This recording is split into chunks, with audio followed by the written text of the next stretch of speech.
You stupid ghost thought you could get revenge on me? Do you know who I am? I'm William Afton. I always come back. I am Golden Bonnie. I'm about to end this man's whole career.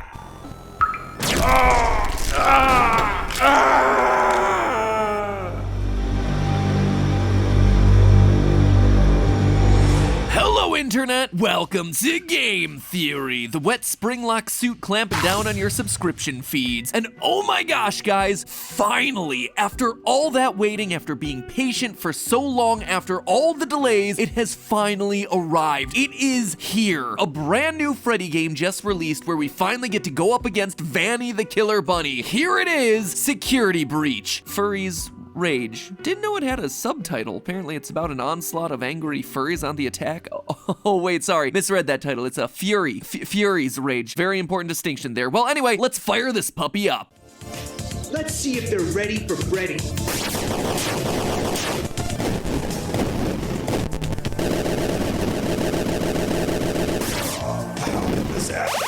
I'm so good looking. Not quite what I expected on multiple fronts. A game-long apology for all the delays with the real Security Breach. They're gonna kill me. They're gonna kill me when they find out that I have to delay the game again. What am I gonna do? You can tell that Scott's feeling a little guilty these days, huh? Also, apparently he sleeps in a fairy tale bed. Learning a lot about you with this one, Scott. Anyway, just because the official game is still TBD doesn't mean that there's any less to theorize about. We've got a new book, we've got secret bosses, and we've got a lot of pent-up theories behind the floodgates just waiting to pour out. So today, I'm doing another roundup of short FNAF theories, some looking back to the past, some looking ahead towards the future, and some that are so out there that, well, you're gonna see when we get there. So open your minds, your hearts, and your hollow animatronic chest cavities reserved for the bodies of dead children, because I'm shoving theories in everywhere. Theory number one, we definitely play as Michael Afton in FNAF 3. In the newest Fazbear Fright book, Gumdrop Angel, released at the beginning of May, we as always have our three main horror novellas. The first is the title feature, Gumdrop Angel, a tragic tale about a girl who transforms into a giant gummy bear piñata thing that gets eaten alive by a swarm of saliva-mouthed kids at a Freddy's birthday party. Talk about your hygiene concerns. This one became a whole heck of a lot scarier reading it in the aftermath of a global pandemic. But as you might imagine, not a whole lot of lore to be found in a story about a sentient gummy bear. Our second story, Sergio's Lucky Day, is all about Balloon Boy, or should I say Lucky Boy, a doll who's wearing a propeller hat and holding both a balloon and a sign that says, "I'm a lucky boy." In this story, our main character Sergio finds the doll and ends up buying a lottery ticket because of its advice. The next day, Sergio finds that he won himself $600,000. I won a lottery! That's great. It's a story that's a bit confusing because the doll does seem to offer good advice, encouraging Sergio to leave a job that he hates, leave a girlfriend that he hates, upgrade his life in small ways, all things that improve Sergio's existence. But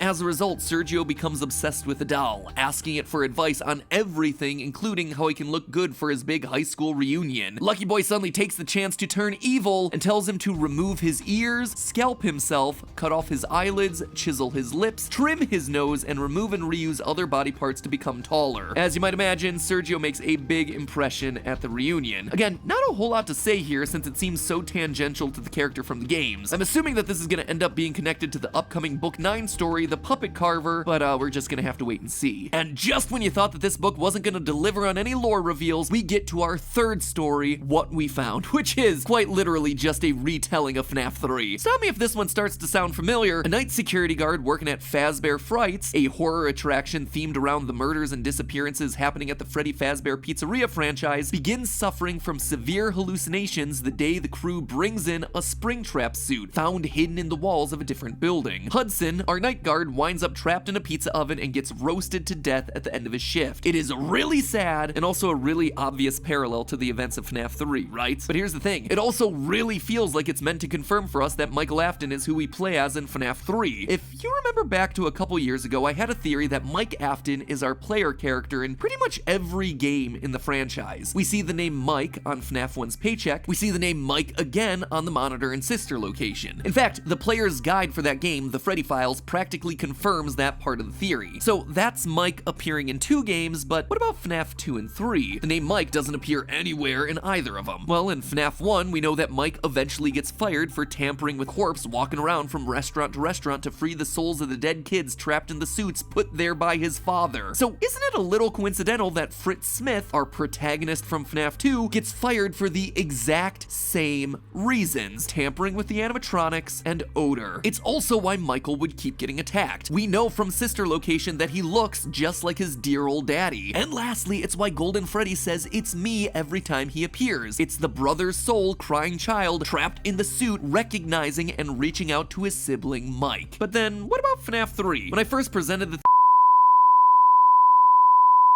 theory, I thoughtfully omitted Fnaf 3. It made sense to me from a narrative angle, but in terms of actual physical evidence, there wasn't a whole lot to point to outside of the hallucinations. Since the phantom animatronic jump scares in Fnaf 3 were moments pulled from both Fnaf 1 and 2, it implies that the person seeing them must have been present in both those locations. But beyond that, yeah, bupkiss. However, what we found may have just given us our missing piece. Our security guard Hudson in the story has a very tragic existence. His dad took his own life at an early age, and his mother got remarried to an abusive man named Lewis. And this guy is awful. Like, he is real bad. Eventually, we learn that Hudson seems to have burned his house down, killing this violent man in the process and then repressing those memories. Fast forwarding back to the present day, as he's tormented by Springtrap, he hears his dad's voice coming from the suit. That, along with a former abusive teacher named Mr. Atkin, or Mr. Adkin, depending on which page you're talking about. I'm looking at you, proofreaders. You got some splaining to do. Anyway, Hudson kills his violent father in a fire. A father whose voice comes out of Springtrap along with another person associated with childhood trauma and with a name suspiciously close to Afton. The security guard himself then dies in a fire in a tightly contained pizza oven. To me, it sounds a heck of a lot like the journey of Mike, who would also be responsible for burning his spring-trapped serial killer father to death at the end of Fnaf 3 before he himself meets a fiery end in Fnaf 6, also trapped inside of a small box. It's potentially the confirmation that I've been waiting on for years. Or not, who knows. Speaking of Fnaf 3, here's a small observation that didn't fit anywhere, but I wanted to call out. You know how we're pretty confident that Golden Freddy was possessed by 2 spirits, Crying Child and Cassidy, the vengeful spirit? Well, it seems like Scott may have been hinting at that since Fnaf 3. I couldn't believe it either, but take a look. Here's a photo of the bad ending from that game. Notice how the mask in the background, Golden Freddy, has 2 lights on in its eyes instead of just 1 like all the others? Each light would be representative of a spirit trapped in the suit. Shout out to Game Theorist subreddit user The Real Brufy for that one. And